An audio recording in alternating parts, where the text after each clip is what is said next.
Hey everyone, imagine tuning into your newsfeed and catching a headline that sends a real jolt. Judge appoints receiver to sell Infowars assets to pay Sandy Hook families. No exaggeration, this is a turning point in one of modern America's most controversial defamation cases. Alex Jones, the conspiracy firer, is now facing real consequences. His media empire's about to be liquidated by court order. Today we break down what's happening, why it matters, and what it means for free speech, justice, and media accountability. Let's dig in. Here's what happened. Texas Judge Maya Guerra Gamble has stepped in and appointed a receiver to take over and sell off the assets of Infowars, Alex Jones's media company. This isn't just a notice, it's a court-backed handover. The receiver now has legal authority to inventory property, change the locks, and begin monetization. This move is part of satisfying more than $1 billion in court judgments owed to the families of Sandy Hook elementary school victims, families who Jones repeatedly defamed by calling the tragedy a hoax. Let's rewind a bit. In 2022, families of Sandy Hook victims won massive defamation judgments in Connecticut and Texas, nearly $1.5 billion combined, against Alex Jones and his company, Free Speech Systems, the owner of Infowars. Jones responded with Chapter 11 bankruptcy filings, seeking to protect his assets, but his strategy hit a roadblock when a bankruptcy judge in Houston rejected an auction sale of Infowars to The Onion, citing issues of transparency and fairness. That's when the process shifted to state court, culminating in this latest ruling. Under the latest ruling, Jones has just 5 days from formal service to hand over Infowars assets. The receiver, Gregory Milligan, could now lock Jones out of studios and start selling equipment, branding, and intellectual property, potentially dismantling the platform altogether. Law enforcement has been authorized to ensure full compliance, making it clear that the court means business. Enter The Onion, the satirical news outlet that had previously tried to buy Infowars, supported by Sandy Hook families and Everytown for gun safety,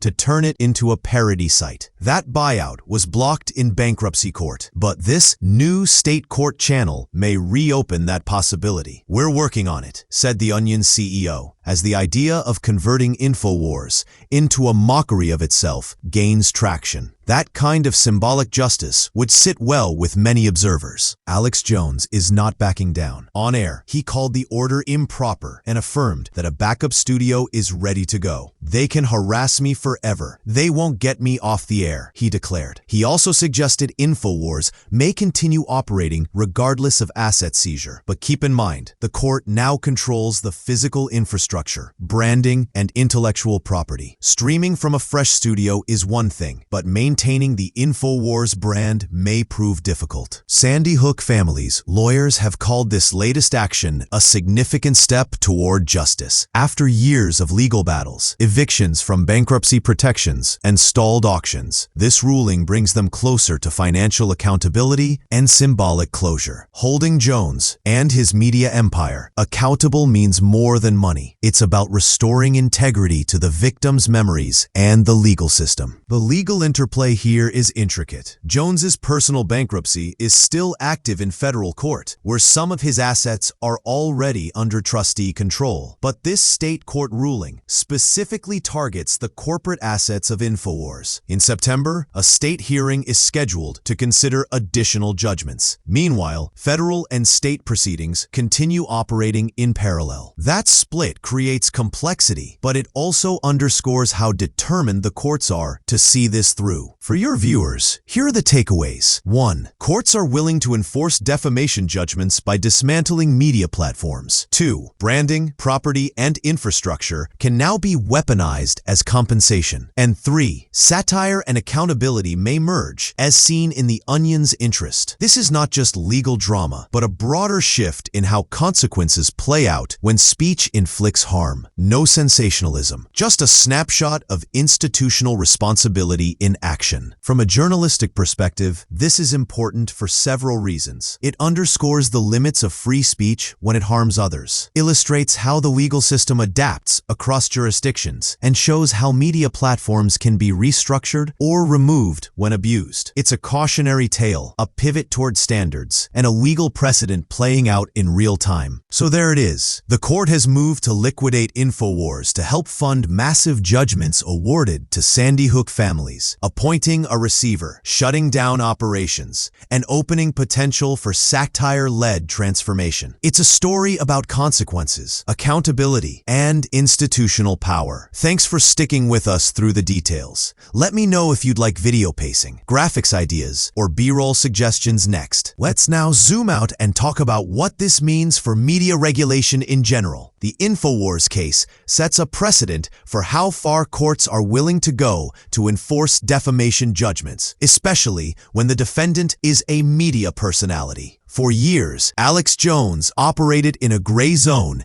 between free speech and harmful misinformation. This ruling signals a shift. Even influential content creators and media entrepreneurs must answer to the same legal standards as traditional journalists and broadcasters. It challenges the long-standing idea that digital platforms are untouchable or immune from accountability. If your content, regardless of platform, causes real-world harm, the law can intervene and compel financial and operational consequences. That could influence how smaller media outlets, streamers, and even podcasters approach legal risk. The message is clear. Saying it online doesn't protect you from the law offline. And for platforms like YouTube and Rumble, this adds new urgency to content moderation and policy enforcement. Another key aspect here is the emotional and symbolic value for the Sandy Hook families. After a decade of being dragged through lies and conspiracy theories, this ruling offers more than financial remedy. It offers validation. For years, Jones called the shooting a hoax, leading to relentless online harassment for parents who had lost their children. They were accused of being actors, frauds, and part of a staged tragedy. This wasn't just defamation. It was emotional torment. And now, through the court system, they are witnessing tangible consequences. Selling off Infowars isn't just about recovering dollars. It's about dismantling the very platform that fueled and monetized their pain. It's about showing that there's a limit to what can be said for profit. Many legal experts say this case could become a defining moment in how courts address the intersection of misinformation and mass media influence, especially in the age of viral content and monetized outrage. And finally, what's next? The appointed receiver will soon begin the process of valuing Infowars assets. Everything from broadcast equipment and merchandise to domain names, licensing rights, and digital content libraries. There's speculation over whether parts of the brand could be auctioned off, rebranded, or even dissolved completely. Meanwhile, Alex Jones is likely to continue broadcasting from independent setups, but the loss of Infowars as a structured brand could dramatically impact his audience reach and revenue. Legal analysts expect more rulings in the coming months as courts coordinate between personal and corporate bankruptcy filings. For viewers, it's a real-time case study in the limits of media freedom, the strength of civil litigation, and the slow but deliberate pace of legal accountability. And whether you follow this story for its legal weight or cultural implications, one thing is clear: it's far from over.